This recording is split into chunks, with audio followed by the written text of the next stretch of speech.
Easy people, soy loco por ti, Juqueri.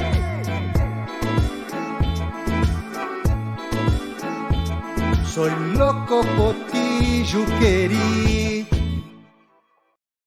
Boa tarde, Franco da Rocha. Estamos aqui ao vivo, diretamente do Complexo Hospitalar de Juqueri, para o nosso terceiro dia do 4º Seminário Cultura e Saúde, aonde nós estamos neste dia, num momento híbrido, aonde nós temos os nossos participantes que estão aqui e você, meu amigo e minha amiga, que está conectado conosco nas redes sociais da Prefeitura Municipal de Franco da Rocha e do site soiloucoportijuqueri.com, que é do festival Soy Louco por Ti Juqueri. E nesta tarde, vamos dar início a este grande seminário que já tem muitas pessoas que ficaram, inclusive, conectadas conosco do primeiro dia, do segundo dia e agora com o terceiro dia nesse momento híbrido. E para podermos iniciarmos essa nossa mesa desse seminário do dia de hoje, eu quero convidar a nossa museóloga Michele Nogueira, Michele Guimarães, ela que é museóloga aqui do nosso MAOC, Museu de Arte Osório César. Ela que é doutoranda e mestre em Ciências da Informação pelo Instituto Brasileiro de Informação em Ciências e Tecnologia, em convênio com a Escola de Comunicação da Universidade Federal do Rio de Janeiro. E sua tese de doutorado investiga expressões artísticas de Juqueri a partir da organização do conhecimento e da filosofia de linguagem. Com vocês, Michele. Olá. Boa tarde a todos, todas e todes. Quero agradecer a todo mundo que veio aqui, desde os participantes, né, do dia de hoje, até os funcionários ligados à educação especial e acessível, ao CAPES, e a todos que estão aqui presentes também, que viram a divulgação e tiveram interesse de estar aqui conosco neste último dia do seminário. É o último dia do seminário, mas o festival ainda vai ter muita coisa que vocês vão acompanhar nesses dias até dia 11. Eu não quero me prolongar muito, porque já estamos bastante atrasados, né? Mas a mesa de agora ela foi pensada para ser uma mesa muito sobre as produções artísticas realizadas em contexto de saúde mental. Algumas foram realizadas, inclusive, aqui dentro do Juqueri, mas outras também trazem outros contextos além desse, né? Então, vocês vão poder ver um pouquinho, né? Hoje é um dia um pouco diferente, porque vão vir mais duplas aqui para conversar um pouco com vocês. Mas eu espero que vocês gostem muito, porque muitas dessas produções estão acontecendo no festival, né? Então, há curtas-metragens que vão ser contados aqui, que estão passando no museu. O coral também vai ter uma apresentação no domingo, no dia 11. Então, aqui também vocês vão ter um pouquinho do gostinho de poder presenciar depois essas ações. Então, a primeira pessoa que eu vou chamar é o Chico Brasil. Chico Brasil é membro dos Cidadãos Cantantes há 23 anos. Durante esse tempo, se envolveu com diversas artes, dentre elas o teatro, a dança, o audiovisual e a modelagem no barro. Ele se considera um artista multifacetado, e também milita nesses anos todos na luta antimanicomial. Vamos começar, Chico? Uma grande salva de palmas para Chico Brasil. Obrigado. Boa tarde. Bom, eu gostaria de começar dando depoimento, né, a respeito de como foi essa minha caminhada na arte, né? Como foi a entrada na arte, né? Em determinado momento, numa segunda-feira de 1999, na Semana de Luta Antimanicomial, eu conheci um grupo chamado Coral Cênico Cidadão Cantantes. E para mim foi uma descoberta tremenda, né? A partir daí, eu comecei a descobrir o quanto eu tinha um potencial dentro de mim né, artístico, né? Eu vi que eu podia cantar, né, que poderia expressar essa arte. E aí, depois veio o teatro, a dança, né, e linguagens todas cênicas, que eu fui adquirindo também uma determinada força, né, que foi me dando também uma força tremenda na minha vida, para mim combater as mazelas, né, porque eu era e sou ainda usuário de saúde mental, mas a arte desse momento, ela veio assim com uma força brutal para mim seguir em frente, né? E não cair, não fraquejar. E aí, não somente o coral, não somente o teatro, não somente a dança, eu fui buscar outras linguagens também, né? Porque a vontade pela arte era tremenda, né? Porque para mim era e é uma necessidade básica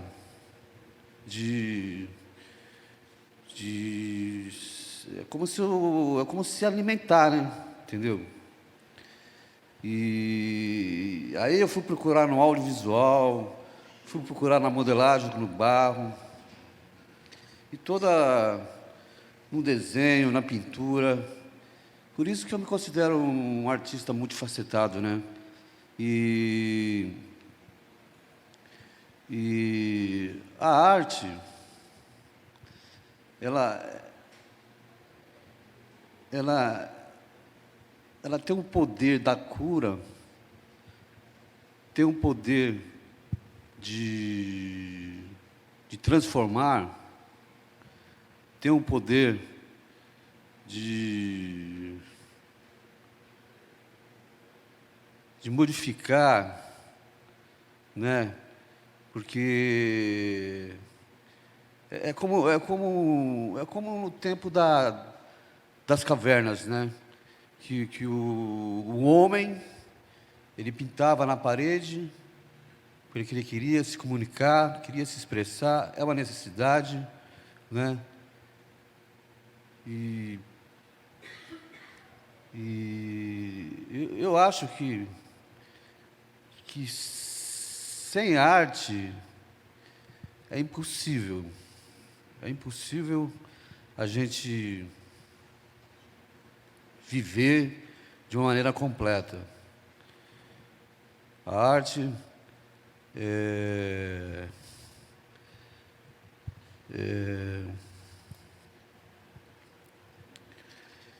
ela foi para mim, e é ainda, né? E é ainda um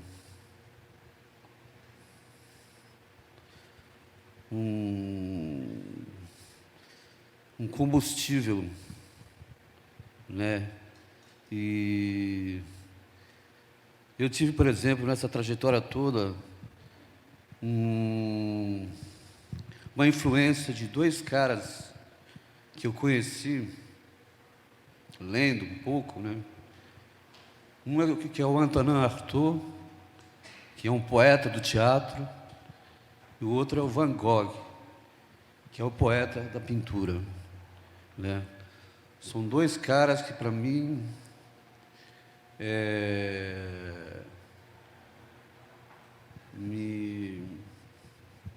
me deram uma direção,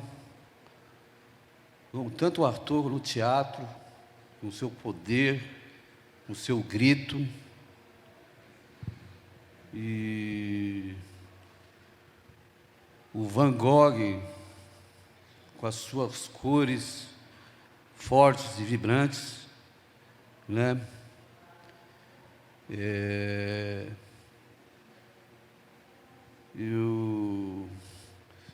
O que eu tenho que falar a respeito da arte é basicamente isso, né? Para mim, ela é uma grande necessidade. Sem ela, é difícil viver. É isso.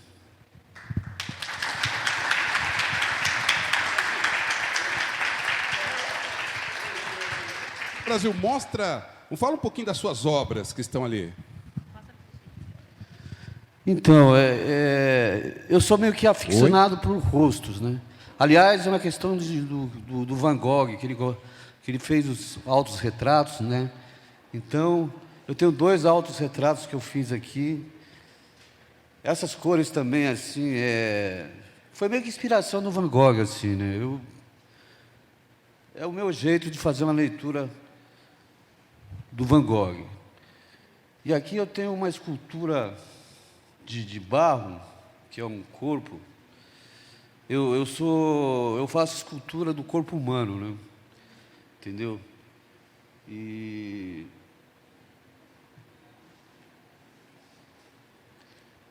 eu acho que é isso. Tenho 2 autorretratos aqui, esse e esse aqui.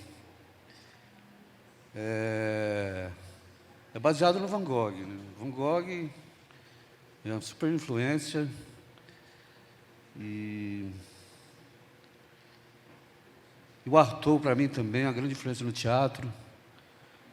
Embora eu não tenha feito muito teatro ultimamente, mas o Artaud, durante muito tempo, para mim, foi uma grande figura, o teatro da crueldade, o teatro do grito, da força visceral.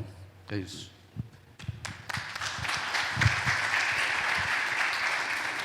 Obrigado, Chico Brasil.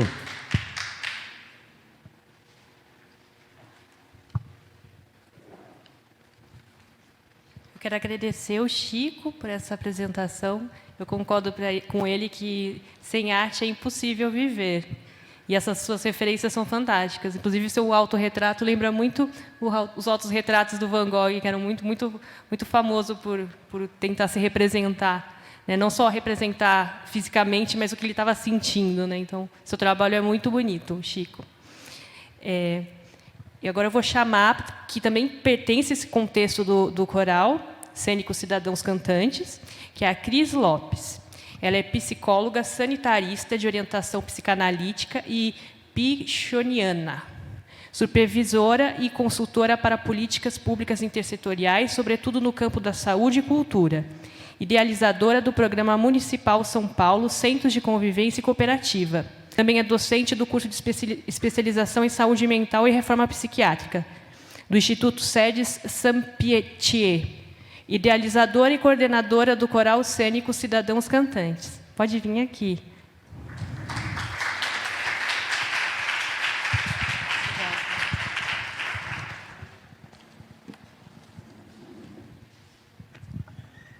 Muito inspirada agora pelo Chico. Obrigada, viu, Chico? Eu preparei uma parte escrita, vou ler para vocês. E depois me desfaço da escrita. Que instigante essa possibilidade da arte protagonizar este 4º Seminário Cultura e Saúde e 5º Festival Soy Louco por Ti, Juqueri. E, parafraseando Mário de Andrade, proporcionar a necessária saúde mental desvairada no centenário da Semana Modernista. Uma espécie de loucura que requer descanso em qualquer espécie de amor para a tarefa, ainda em curso, de despertar o Brasil colonizado de seu grande sonho secular. Um Brasil atual de fascistas escancarados e impunes que sofrem e fazem sofrer da moléstia de Nabuco. Sim, Joaquim Nabuco, diplomata, ainda que abolicionista, chorava quando estava no Brasil de saudades da Europa. E quando na Europa, sentia saudades do Brasil. Expressa o mal-estar da elite em relação ao país e, por conseguinte, o projeto de submissão colonial.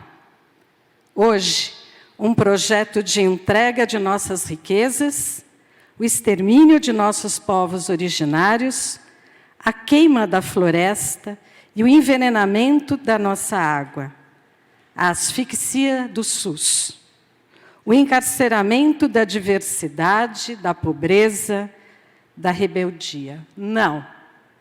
Não queremos que toda canção de liberdade venha do cárcere. A liberdade se faz e se fará aqui e agora, na lida das desigualdades não naturalizadas, no cuidado da dor poetizada em nossa brasilidade. Aqui, o esquisito, o estrangeiro que nos habita, pede passagem, exige lugar para carnavalizar o estado puro de poesia em toda a sua delirante inspiração. Antropofagiar é engolir o que está fora para fazer parte do que está dentro. A Bapuru de 2022 é a chance de ver no outro esquisito o que é seu. É engolir a estranha loucura para se familiarizar com ela e identificá-la tão avizinhada, familiar. E assim, se potencializar de sua força, como um ritual canibalístico indígena tupinambá, pois a loucura que afasta e cria estranhamento, como se inimiga fosse, pode causar desejo poético. Sujeito que se descobre como questionamento, como crise. Para Mário de Andrade, essa crise pode se apresentar enquanto busca de um outro tipo de relação do sujeito lírico com a poesia e sua vontade de conjugá-la como uma missão social. Nesses novos entendimentos para a arte, a intencionalidade consciente e a inspiração inconsciente, pressuposto para o insurgente, o rebelde, capaz de transgredir o script da história. Recorro a Walter Benjamin para pensar a ruptura colonialista pela narrativa dos vencidos. A história dos vencedores versus a história dos vencidos. Isso quem trabalha é Walter Benjamin. E que exige o descontínuo para processar uma interrupção salvadora que o fio da memória traz e, assim, emergir a história dos vencidos com novos enunciados horizontais, ontológicos, para dar saída à condição de submissos em que nos encontramos. Alimentada dessas reflexões e emoções, mastigo em ritual antropofágico para regurgitar uma arte incomum de 30 anos de experimentação inventada, o coral cênico Cidadãos Cantantes, de onde eu venho e de onde vem Chico Brasil. É um grupo que existe há 30 anos, que nasce como um desdobramento de um serviço municipal, Centros de Convivência Cooperativa, da cidade de São Paulo. Esse projeto nasce no governo de Luiz Erundina, onde eu era uma moleca, super jovem, 20 e poucos anos, e que participei da construção daquilo que era sonho. Porque uma mulher com uma visão muito à frente do seu tempo, né? e falava, pode inventar, pode criar. E a gente criou. E os centros de convivência cooperativa foi essa criação. Fora de unidade básica, fora de ambulatório, fora de hospital. Para onde é que foram os centros de convivência cooperativa? Para os parques municipais. Onde não tinha parque feito centro comunitário de Coab, que é aquela aridez, foi para os centros comunitários de lá, os espaços, né? E qual é a ideia? A ideia de um espaço em que a arte seja arte, e não arte-terapia.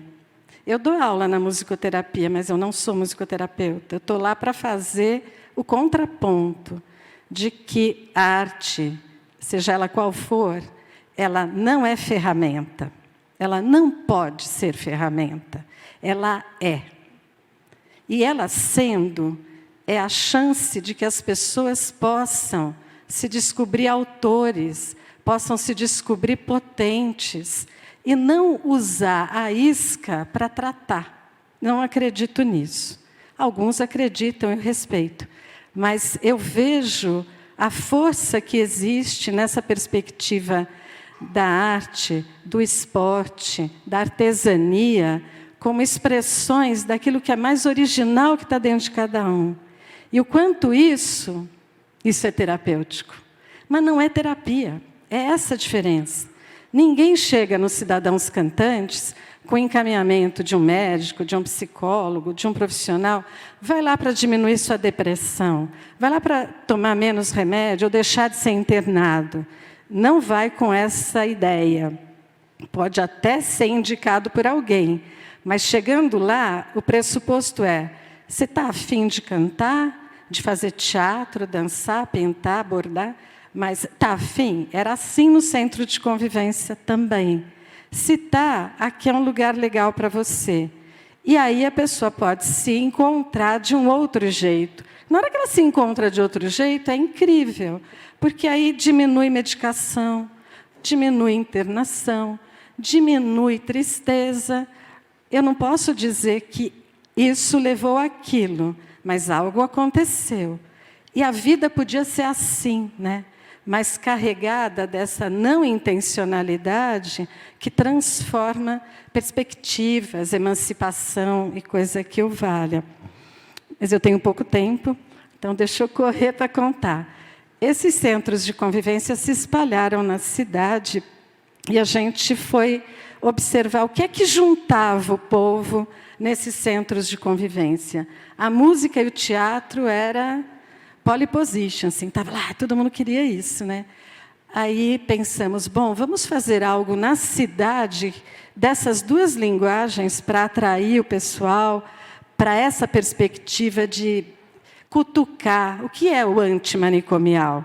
Que o antimanicomial para a gente sempre foi muito mais do que dizer não aos hospícios. Era dizer não a todas as instituições totais que impedem a potência, que impedem o desenvolvimento de criatividade, de cidadania. Isso é Goffman. É um cara, ele escreveu. Mas como é que a gente bota em prática isso? Não adianta ficar falando em conceito, né? Como bota em prática? Botar em prática foi um pouco essa perspectiva, né? De cutucar as pessoas para que a heterogeneidade fosse uma perspectiva. Então, no nosso grupo, nesses trabalhos, cabem todos, todas e todes. Não é um espaço exclusivo para quem tem história psiquiátrica. Não é um espaço exclusivo para quem tem uma deficiência. Não é um espaço exclusivo para quem tem vulnerabilidades sociais. É para todos. Então, tem estudante, tem dona de casa, tem pessoas com história psiquiátrica, tem de tudo. Porque a ideia é construir uma obra que seja de todos, e uma obra que possa questionar tantas obras que estão por aí e que nos aprisionam, que nos submetem, como esse preâmbulo que eu fiz para provocar uma discussão nessa perspectiva antropofágica. E é assim que a gente se encontra. Hoje, qual é o nosso espaço? Já foi o Centro Cultural São Paulo, nunca fomos para espaços que não fosse da cultura, E hoje estamos no Centro de Referência da Dança, que é um espaço ao lado do Teatro Municipal de São Paulo, toda quarta-feira pela manhã. Um espaço aberto, um espaço que recebe alunos para estagiarem, porque a gente quer influenciar na formação de futuros profissionais, sejam eles da saúde, da cultura, sejam eles do jornalismo, sejam eles da pesquisa. E, dessa maneira, construímos o nosso repertório e levamos essa ideia como uma ideia que provoque, uma ideia que transgrida aquilo que é considerado afinado, harmonioso, bonito, normal. Acho que era um pouco isso que eu tinha para dizer para vocês. Obrigada.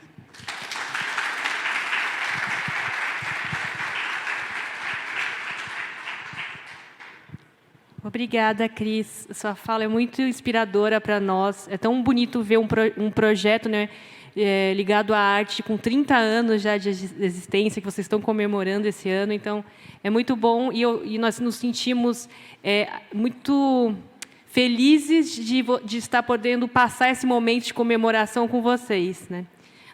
O museu, né, tem uma história muito longa, mas nós reabrimos em 2020. Então, eu espero seguir essas suas palavras para que a gente consiga chegar aos 30, 50, 60 anos também com nossas ações. Saindo um pouco do mundo da música, da voz, né, agora a gente vai um pouquinho para o mundo das imagens. Também estamos, como o Edinaldo explicou, né, o museu está fazendo a sua primeira mostra de curtas-metragens, né, e 2 desses curtas-metragens, os criadores estão aqui conosco neste dia. E aí eu vou chamar a primeira pessoa que é muito importante para essa produção, que é a Magali Pinhatti. Magali é jornalista formada pela FAAP em 1977. Em 1979, fundou a Focus Escola de Fotografia. Na Focus, criou inúmeros cursos de formação em fotografia e programas culturais, como o Reciclique, evento anual com a presença de importantes nomes da fotografia brasileira. Realizou diversos trabalhos fotográficos audiovisuais para a Unicef. Em Rochester, Nova York, se especializou na preservação fotográfica e depois trabalhou como pesquisadora no prestigiado laboratório do Instituto Rochester de Tecnologia. Em 1996, voltando às suas raízes de jornalista, gerenciou publicações multilingües com novos sistemas de editoração eletrônica e programas de tradução precursoras do Google Translate. É com muito prazer que eu chamo a Magali e o Milad, que é o seu marido, e vai acompanhar ela nessa apresentação. Esse trabalho que a Magali fez tem uma importância especial para ela, então acho que ela vai contar um pouco do que aconteceu antes e quando ela era criança, que eu acho que é uma parte importante, né, para ela, e depois como foi o próprio trabalho que foi realizado aqui em 85, no manicômio judiciário do Juqueri. Tá certo. Então, a Magali teve um AVC grande e tem sido uma reconquista, assim, e a gente conseguiu, com um projeto da Prefeitura, né, de São Paulo, um edital para fazer o restauro desse audiovisual e torná-lo disponível. Ele está aqui, também tem uma versão no YouTube. Se vocês digitarem Magali Pinhatti ou Pinhatti Loucura, ele aparece. Não com a trilha original, que a trilha original é exibida aqui na casa, ela foi doada para cá, mas tem questões de direito da música que são um pouco complexas para a gente distribuir isso na internet. Então, vou passar para a Magali falar e eu ajudo um pouquinho aqui. Não. Não. Magali, você pode falar, você estava falando tudo. Tem que falar, Magal. Você tem que falar. Conta a história. Eu tinha 8 anos de idade. Minha tia, sobrinhas.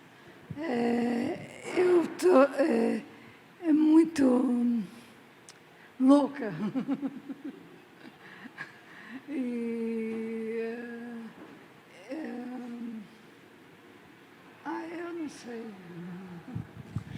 Magali, eu acho que... você está nervosa? Ela está nervosa. A Magali era o que poderia se chamar uma criança neurodivergente. Não era necessariamente dos padrões, não dormia, era agitada. E continua, Maga, conta a história. Não. Lá, chega. Ok, e então com 8 anos de idade, os pais de uma família simples de Rio Claro tentaram tudo. Chamaram médicos, chamaram pastores que queriam exorcizá-la, porque ela, com certeza ela estava contaminada por um demônio. E então tinham sessões que ela lembra quando ela era criança do pastor falando, sai demônio, e ela falava, fica.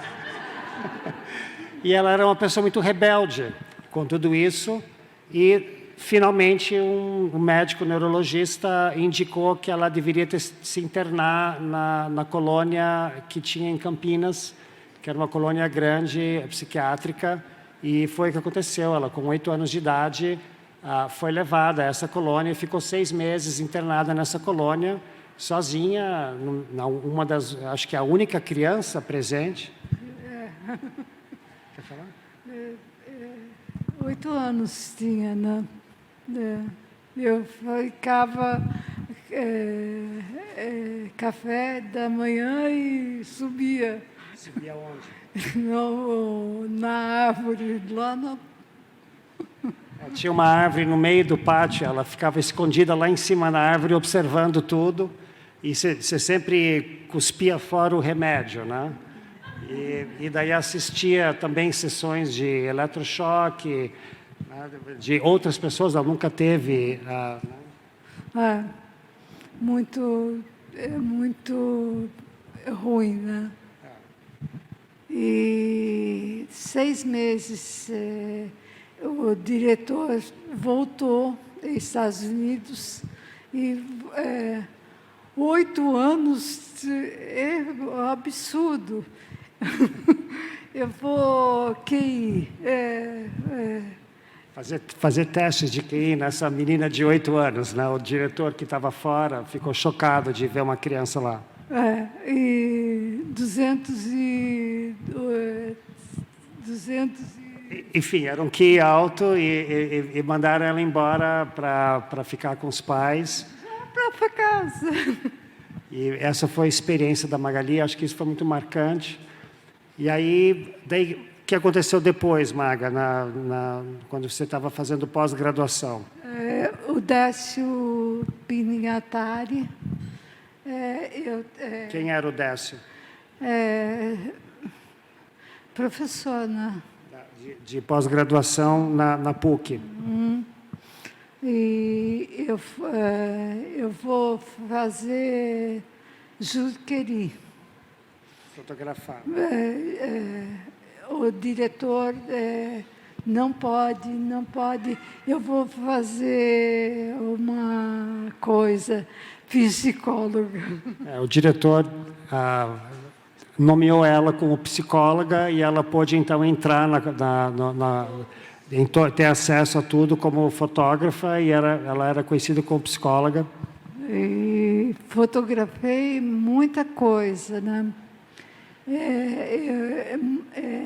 Sozinha é muito perigoso, eu fotografava muito as pessoas desconfiadas.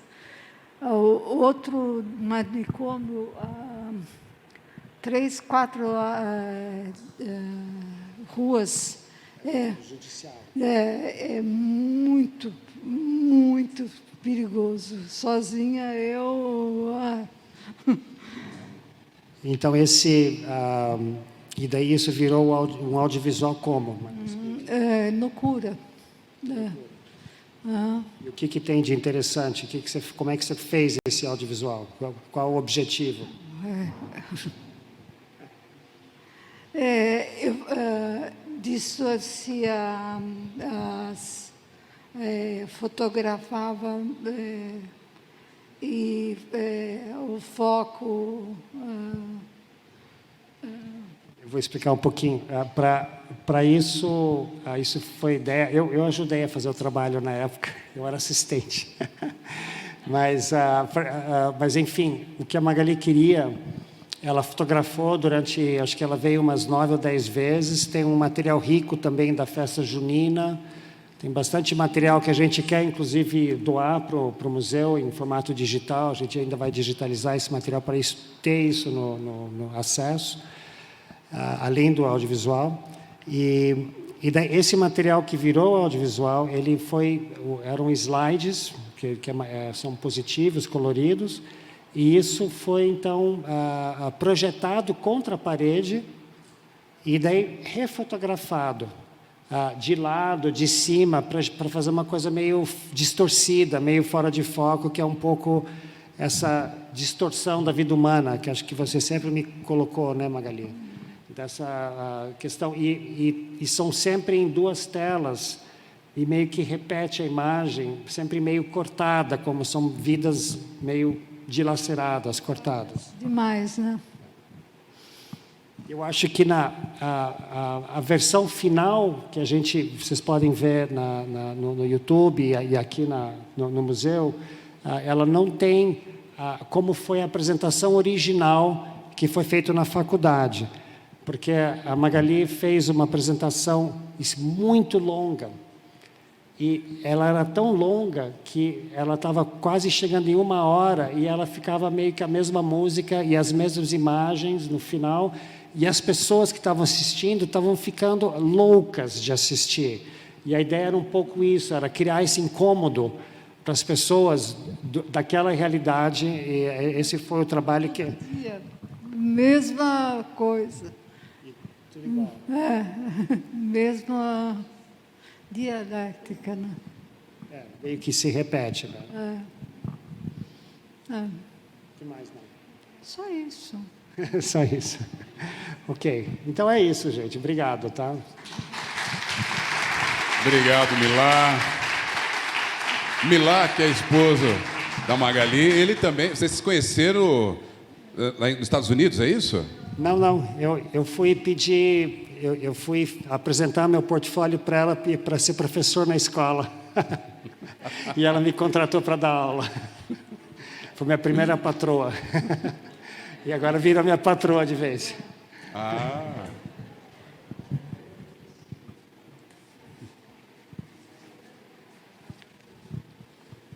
Eu quero agradecer a Magali e ao Milá, esse casal muito poderoso e sensível. Como o próprio Millar falou, vocês têm a possibilidade talvez de ver no Vimeo, mas durante esses dias, até o dia 11, o curta-metragem Loucura, feito pela Magali, está passando no museu. Então, vocês vão poder assistir. É um trabalho muito lindo, sensível, muito, muito potente. Eu convido todos para que tenham essa possibilidade de assistir, quando saírem daqui ou nos outros dias que vocês estiverem participando do festival. Agora, eu vou chamar também mais uma dupla, também com um curta-metragem no nosso MAOC, que vai poder falar um pouquinho desse processo também, que tem muito a ver não apenas com esse contexto aqui do seminário, com o contexto da mostra de curtas-metragens, mas com o contexto geral do festival, né? Porque um desses artistas vocês estão vendo várias das imagens deles na comunicação visual, né? E também estamos com uma exposição com obras dele no Jardim do MAOC. Então, vocês têm várias possibilidades e formas de poder acessar essa arte incrível do Nailton. Então, vou chamar agora para vocês. Elielton Ribeiro. Elielton atua como fotógrafo, historiador da arte, pesquisador, curador e técnico em museologia. É bacharel em História da Arte pela Universidade Federal de São Paulo. Técnico em museologia pela ETEC Parque da Juventude e técnico em processos fotográficos pela ETEC de Artes de São Paulo. Atualmente é gestor do acervo do Museu de Arte Osório César. Apresenta no 5º Soy Louco por Ti, Juqueri, o fotofilme Há Muitas Mãos, que foi feito em 2022, que dirigiu a partir de um diálogo com o artista Nailton Silva Fernandes, morador de Franco da Rocha. Vou aproveitar e apresentar também o Nailton, né, que muitos aqui já conhecem.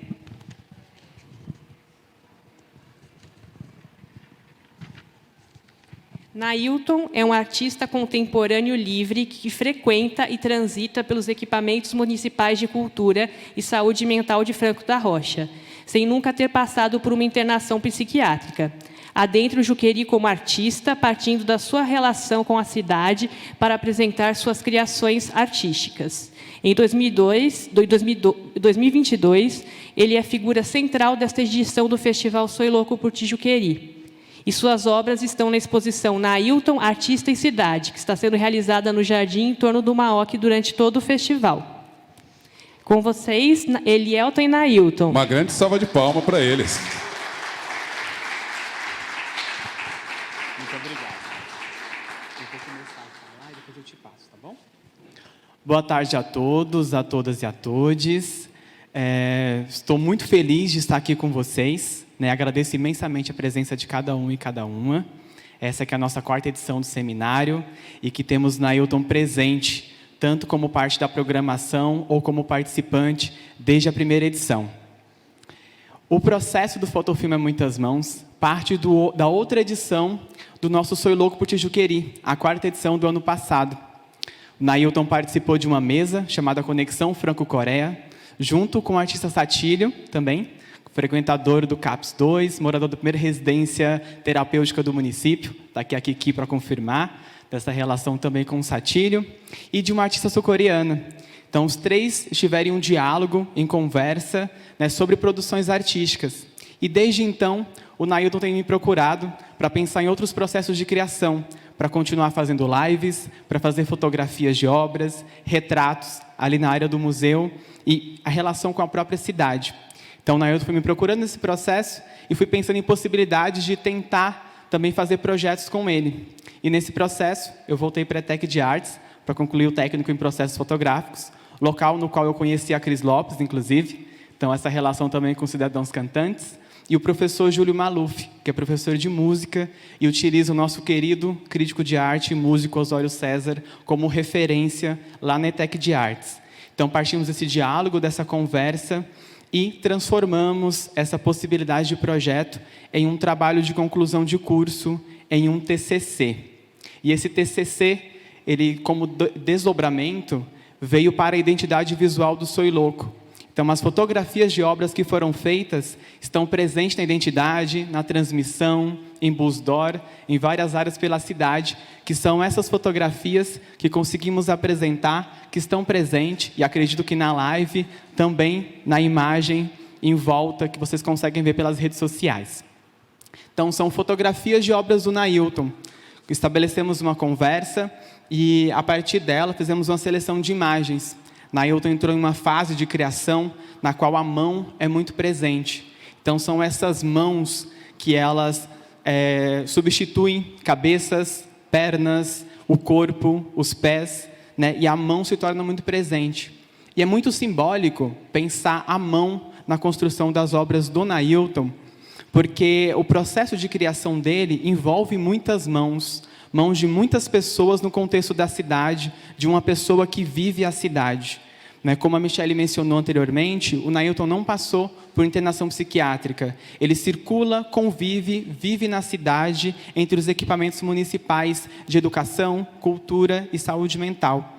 No momento, inclusive, ele está frequentando a Escola de Jovens e Adultos, o EJA do município. Ele está participando de oficinas culturais, ele participa de oficinas de papietagem, de estamparia manual, estamparia gráfica, e continua produzindo e expondo. Tanto que, além da exposição agora individual que ele ganhou no Maoc, o artista e a cidade, dessa relação dele com o Franco da Rocha, ele também participa de outra exposição temporária do museu, que é a do Juqueri Gráfico, por ter participado das oficinas de gravura também do município. Participa do fotofilme e participa de outras ações no contexto do festival e da cidade. Então, é possível observar a produção de um artista em constante processo de criação. É um processo que é difícil de pensar um início e um fim. É um processo contínuo de produção. E é isso que tanto desejamos e é isso que tanto queremos ver nas produções dele, que são essas manifestações de vida. Agora eu gostaria de passar a palavra para o Nailton, para que ele possa fazer uma fala sobre a sua produção e que ele possa fazer uma apresentação para a gente do seu processo de criação. Uma salva de palmas para o Nailton, gente.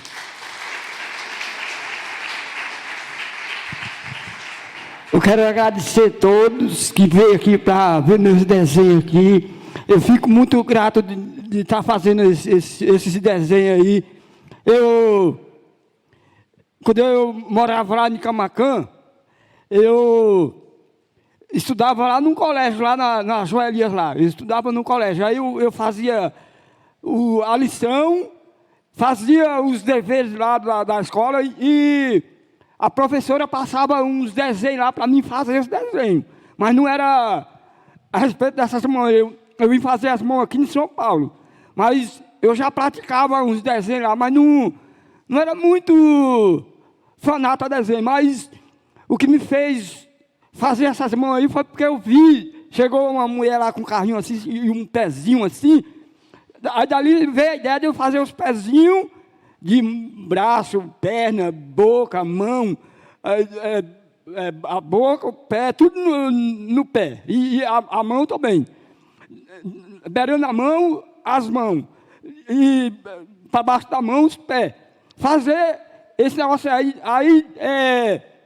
Hoje eu fui entrevistada, a menina falou assim, se eu gostava de fazer esse desenho aí. Se eu não gostar de fazer o desenho, se eu não gostasse, eu não fazeria. Mas, como eu gosto, eu faço. Aí, eu assisti um filme de um homem que ele tem um chicote assim, aí fica dando aquela chicotada assim, que vai para debaixo das locas, assim, para encontrar umas pistas. E o que é as pistas que ele encontra para encontrar o que ele vai encontrar? A cada pedra ele vai encontrando um desenho. Por cada desenho, ele vai pulando cada desenho e encontra o que ele vai encontrar através dos desenhos. Então, e quem foi que fez aquele desenho ali nas pedras, debaixo das rocas? Quem foi que fez? Pode estar aqui no meio de nós, aqui, qualquer um aqui que foi lá e fez e deixou lá para esse artista ir lá e encontrar o que ele quis encontrar. Então, e se tudo que nós vimos praticar é arte, até os presos que estão lá presos lá dentro das cadeias lá, eles já roubou, muitos já matou, muitos já fez muitas bramuras. E os passatempos deles é o quê? Fazer desenho. Senta numa mesa lá. E ali onde eu moro, lá numa rua lá para cima, tem o assento dos idosos, que eu já fui até lá. E eles ficam, tem as mesas, eles ficam. O que é que eles ficam fazendo? Fazendo desenho, fazendo as artes. Arte é ruim? Não é. Arte é bom para arejar a mente, para tirar, para não fazer muitas. Tem a arte do mal, para não fazer certas artes do mal, não praticar muitas artes do mal, praticar a arte do bem, praticar muitas artes do bem. E quem gosta do bem é Deus. Quem gosta do bem é Deus. E quem gosta do mal não somos nós. Quem gosta do mal é o maligno. Mas a gente não vai pertencer ao maligno. Nós vamos pertencer a Deus. Aí, antes de eu fazer essas mãos, antes de eu fazer os pés, eu fazia pá, fazia candeeiro, fazia muitas coisas antes de fazer essas mãos, esses pés aí. Eu fazia essas coisas aí. Lá na Bahia, eu vendia bastante. Fui fazer aqui os candeeiros, fazer as pá, saí para vender. Não cheguei a vender nenhum. Aí desisto. Aí que veio a ideia de eu fazer esse desenho aí. Aí, para que eu esqueça, eu ia indo lá para o lado da estação, para o lado de lá. Aí eu vi os desenhos lá em cima, aqueles bonecão bem grandes lá em cima. E de cá de baixo eu olhei lá para cima e vi e falei, é muito feio, é muito ridículo, tudo feio esses bonecos. Aí, fui até o guarda lá e falei assim, quem faz aqueles bonecos lá? O guarda falou, é a Márcia da papetagem. Aí, mas eu estou achando feio. Aí ele falou, o doce não é mole, mas se ele ficar duro, aí você vai ver. Quer dizer que duro é a pancada, que ele estava dizendo o guarda. Aí, eu passei para lá, para cá, para lá, para cá. Naquele mesmo dia, eu não fiz o cadastro. Aí, no outro dia, eu voltei, subi lá em cima. Aí, encontrei a Márcia lá. Aí, eu falei, é você que é a Márcia da papetagem? Ela falou, sou. Eu quero fazer o cadastro. Aí, eu fiz. Um dia eu ia, outro dia eu não ia. Um dia ia, um dia sim, um dia não. Aí, sim, foi indo. Aí, não conhecia a André, não conhecia a Nervosinha, não conhecia a Samira, não conhecia ninguém. Ninguém lá do Jiquiri, nem da prefeitura, nem da Câmara, ninguém. Quem me apresentou tudo foi a Márcia da papetagem, ela que apresentou.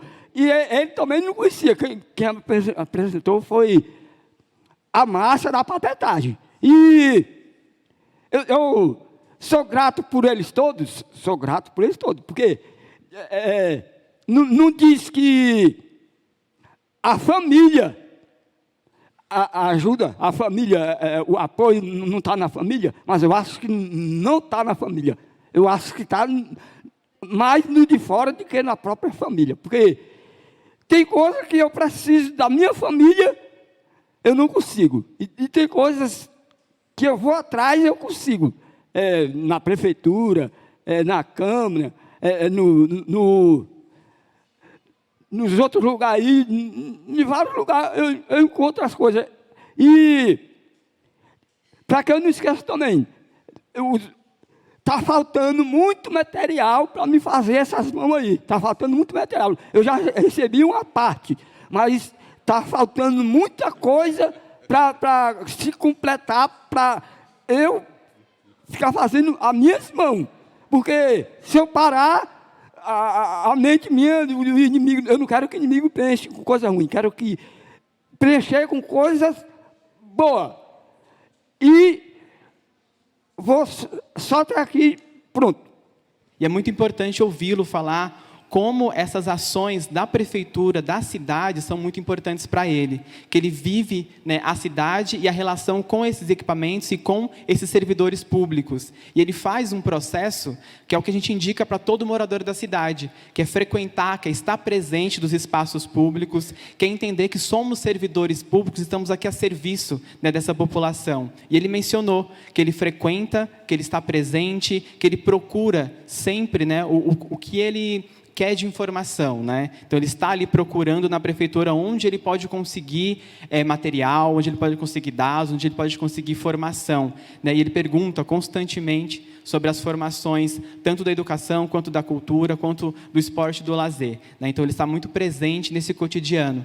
E aí essa outra exposição que montamos agora na varanda do museu, Nailton, Artista e Cidade, é justamente pensar, né, em uma continuidade de incentivo dessas produções dele, né, que eu acho que já tem um complemento também a fazer, né? Fala aí. É que eu esqueci que veio as minhas amigas lá do curso.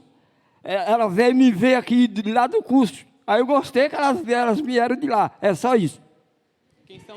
Quem são suas amigas? É do curso, a Marília e as outras duas. Eu esqueci o nome das outras duas. Ah, vocês podem se levantar um pouquinho para a gente? Marília. Está com vergonha? Mas fica aqui o agradecimento do Nailton, que está muito, muito grato que vocês estão aqui, né, participando também do nosso seminário. Então, palmas para todo mundo aqui presente. Edinaldo, como que estamos de tempo da transmissão? Estourado. Estourado? Momento para perguntas? A gente ia estar até fazendo as perguntas. Pela internet, eu volto a pedir desculpa para os nossos amigos. Nosso seminário, essa terceira mesa. Terceira ou quarta? Terceiro dia, quarta mesa. Terceiro dia, a quarta mesa está sendo gravado. Então, nós não estamos ao vivo nesse momento. Infelizmente, você que vai estar assistindo a nossa live um pouquinho mais para frente, infelizmente, nesse momento, a gente não vai ter como estar recolhendo essas perguntas para os nossos palestrantes que estão aqui conosco. E como o nosso tempo também está estourado, Eli, porque já tem o pessoal da segunda mesa, melhor, da quinta mesa já estão aqui, então eu vou agradecer a todos vocês, os nossos parceiros, o Chico Brasil, a Cris, o Milá Xilá, isso? né? Milá Xilá, Magali. Muito obrigado por esse compartilhamento das vivências de vocês. É muito lindo vocês, meus amigos, que vão estar assistindo. Venha visitar essa mostra de curta que está passando lá no Maoc, com as obras da Magali, que é fantástica, é emocionante, faz com que o nosso coração resignifique muito das coisas que aqui nesse hospital passou e a gente possa dar um novo significado para tudo isso daqui para frente. Eli? Muito obrigado, Edinaldo. E é pensar... Cris, por favor. Cris. Eu só queria registrar que eu fiquei muito emocionada com o gesto do casal, né? Eu acho que esse gesto de um complementar o outro para falar de uma obra é a própria obra de arte. Obrigada, viu?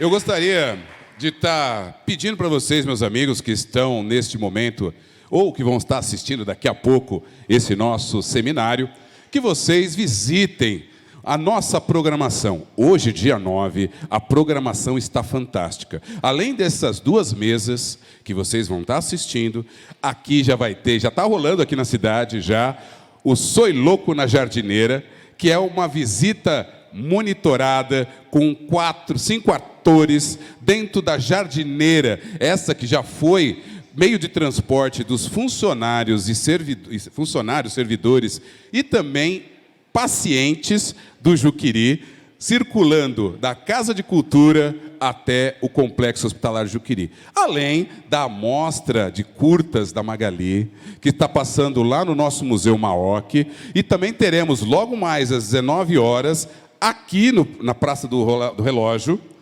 a curta-metragem do Cine Teatro Judite, Em Busca de Judite. Em Busca de Judite, a peça-filme da Jéssica Barbosa. Venham, venham. Daqui a pouco a gente volta com mais uma mesa do 4º Seminário Cultura e Arte, daqui do Soy Louco por Tijuquiri. Hello, crazy people! Soy loco por Tijuquiri!